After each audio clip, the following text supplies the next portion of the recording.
नमस्कार मेरे प्यारे साथियों, मैं आप सभी का स्वागत करता हूं आपके अपने YouTube channel SSC solutions with अनुज।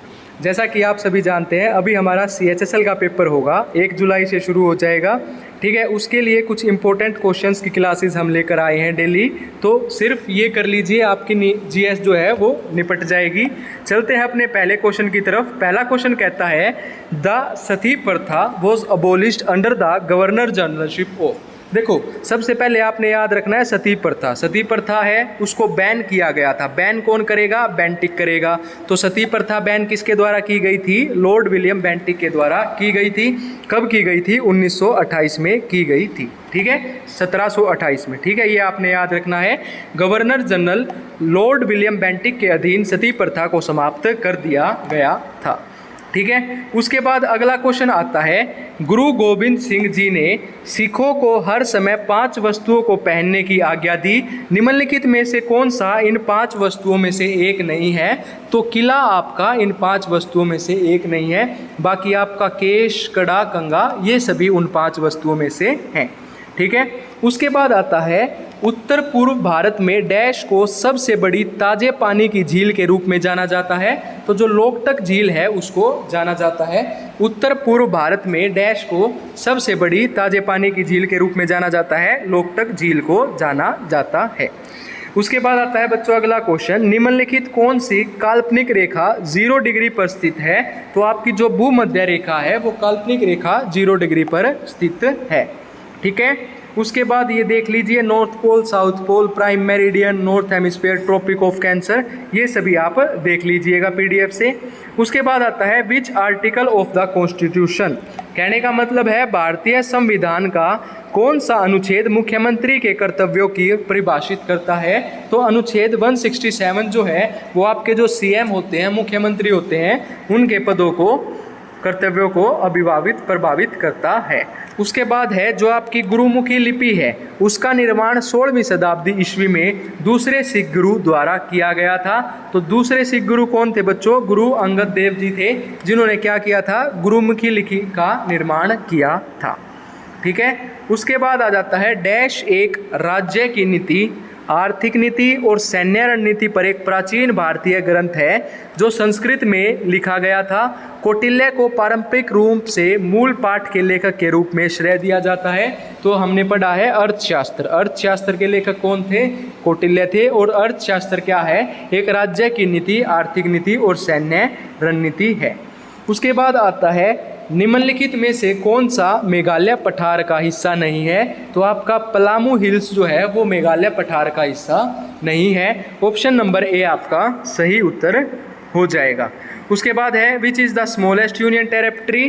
तो सबसे छोटा केंद्र शासित प्रदेश कौन सा है? वो है हमारा लक्षद्वीप। सबसे छोटा केंद्र शासित प्रदेश कौन सा है? हमारा लक्षद्वीप सबसे छोटा केंद्र शासित प्रदेश है। उसके बाद आता है, निम्नलिखित में से कौन भारत में नीति आयोग के पदेन अध्यक्ष हैं? तो जो प्रधानमंत्री हैं वो भारत में नीति आयोग के पदेन अध्यक्ष हैं।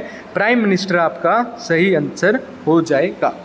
उसके बाद है अगला क्वेश्चन। अगला क्वेश्चन कहता है, भारत सरकार ने हाल ही में शुरू की गई प्रधानमंत्री कृषि सिंचाई योजना के साथ एकीकरण करने का निर्णय लिया है। तो उन्होंने मनरेगा के साथ लिया है, महात्मा गांधी राष्ट्रीय ग्रामीण रोजगार गारंटी अधिनियम के तहत लिया है। उसके बाद है, film Alice in the Wonderland के निर्देशक कौन थे? तो एलिस इन द वंडरलैंड के निर्देशक थे टिम बर्टन। कौन थे? टिम बर्टन थे। उसके बाद आता है अगला क्वेश्चन। अगला क्वेश्चन कहता है, यदि वांग हो नदी चीन का शोक है तो बिहार का शोक कौन सा है? मतलब सोरो ऑफ बिहार क्या है? कोसी नदी है। कोसी नदी को क्या कहते हैं? सोरो ऑफ बिहार कहते हैं। और वांग हो को क्या कहते हैं? चीन का शोक कहते हैं। सोरो ऑफ चाइना वांग हो। ठीक है, उसके बाद आता है, भारत का संपूर्ण क्षेत्र कितना है? तो संपूर्ण क्षेत्र है आपका ऑप्शन नंबर D 328,740 वर्ग किलोमीटर है। ठीक है, उसके बाद अगला क्वेश्चन आता है, संविधान का वह कौन सा संशोधन है जिसके माध्यम से 4 क्षेत्रीय भाषाओं अर्थात बोडो, डोगरी, मैथिली और संथाली को संविधान की 8वीं अनुसूची में शामिल किया गया था? तो वो है आपका 72वां संविधान संशोधन 1992 में। ठीक है, ये आप याद रखिएगा। उसके बाद अगला क्वेश्चन आता है, भारत का राष्ट्रीय गीत किस उपन्यास में शामिल है? तो ये आपका आनंद मठ में शामिल है। भारत का जो राष्ट्रीय गीत है वो आपका आनंद मठ उपन्यास में शामिल है। उसके बाद आता है क्वेश्चन नंबर 17। क्वेश्चन नंबर 17 कहता है निम्नलिखित में से किस ब्रिटिश प्रधानमंत्री ने भारत के स्वतंत्रता आंदोलन के दौरान 1932 में सांप्रदायिक पुरस्कार की घोषणा की थी? तो जेम्स रामसे मैकडोनाल्ड ने की थी। ठीक है। उसके बाद आता है क्वेश्चन नंबर 18। क्वेश्चन नंबर 18 कहता है विच्छेदक नदी के घुमाव में बनी झील को क्या कहते हैं? ओक्सबो झील कहते हैं। बनी झील को क्या कहते हैं? ओक्सबो झील कहते हैं। उसके बाद अगला क्वेश्चन आता है निम्नलिखित में से कौन सी जलीय धारा एक शीतल धारा नहीं है? तो आपका ब्राज़ील धारा जो है वो एक शीतल धारा नहीं है। ऑप्शन नंबर बी आपका करेक्ट हो जाएगा। उसके बाद है मौलिक कर्तव्यों को भारतीय संविधान में किसकी सिफारिश पर शामिल किया गया था? जो मौलिक कर्तव्य हैं उनको स्वर्ण सिंह समिति की उससे शामिल किया गया था। ऑप्शन नंबर बी आपका सही आंसर हो जाएगा। उसके बाद है फतवा ए आलमगिरी मुस्लिम नियमों का एक संग्रह निम्नलिखित राजाओं में से किसके काल में लिखा गया था? तो वो आपका औरंगजेब के काल में लिखा गया था। ऑप्शन नंबर बी आपका करेक्ट आंसर हो जाएगा। उसके बाद है पृथ्वी पर दिन तथा रात्रि चक्र किसके कारण होता है? तो पृथ्वी का जो घूर्णन होता है, रोटेशन ऑफ अर्थ होता है, उसके कारण होता है। ठीक है।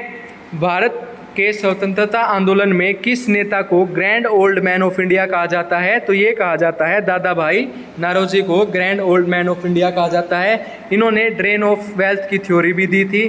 ठीक है। उसके बाद अगला क्वेश्चन कहता है नेशनल वाटरवे 2 राष्ट्रीय जलमार्ग 2 जो है वो किस जल प्रणाली पर है? तो वो आपका ब्रह्मपुत्र नदी पर है। ठीक है। और ब्रह्मपुत्र नदी की भूटान में बहने वाली एक सहायक नदी है, उसको हम क्या कहते हैं? वांगचू रिवर। इंपॉर्टेंट क्वेश्चन है, पूछा जाता है वांगचू रिवर। ठीक है। उसके बाद आता है क्वेश्चन नंबर 25। क्वेश्चन नंबर 25 कहता है कौन से संशोधन में भारतीय संविधान में प्रस्तावना में धर्मनिरपेक्ष समाजवाद शब्द जोड़े गए थे? जो आपका 42वां संविधान संशोधन था उसमें जोड़े गए थे। 42nd कॉन्स्टिट्यूशनल अमेंडमेंट एक्ट जिसको मिनी कॉन्स्टिट्यूशन भी कहा जाता है, उसमें सोशलिस्ट इंटीग्रिटी और ये समाजवाद आपका जोड़ा गया था। सोशलिस्ट, सेकुलर और इंटीग्रिटी शब्द जोड़े गए थे। किस भारतीय व्यक्तित्व को ब्रिटिश सम्राट द्वारा नाइटहुड की उपाधि दी गई थी? तो नाइटहुड की उपाधि दी गई थी रविंद्रनाथ टैगोर को दी गई थी। उसके बाद आता है निम्नलिखित में से कौन सा क्षेत्र स्वतंत्रता के बाद भारत का पहला हिस्सा बना था? दादर और नगर हवेली जो है वो भारत का पहला हिस्सा बना था स्वतंत्रता के बाद। उसके बाद है निम्नलिखित में से कौन सा राज्य भारत में दालों का सबसे बड़ा उत्पादक है? तो मध्य प्रदेश आपका दालों का सबसे बड़ा उत्पादक है। मध्य प्रदेश में सबसे ज़्यादा आपके फॉरेस्ट भी पाए जाते हैं। ठीक है। उसके बाद आता है कावेरी रिवर की उत्पत्ति कहाँ से होती है? तो जो ब्रह्मगिरी की पहाड़ियाँ होती हैं, कावेरी नदी की उत्पत्ति वहाँ से होती है। उसके बाद आता है how is the president of India elected? तो कैसे होते हैं वो? बाय सिंगल ट्रांसफर वोट होता है। ऑप्शन नंबर बी आपका सही आंसर हो जाएगा। ठीक है। आज छोटी सी वीडियो यहीं समाप्त करते हैं। अगर वीडियो आपको अच्छी लगी हो तो वीडियो को लाइक कीजिए, वीडियो को शेयर कीजिए और हमारे चैनल को सब्सक्राइब कीजिए। इसकी PDF आपको हमारे Telegram channel SSC solutions with Anuj पर मिल जाएगी। धन्यवाद।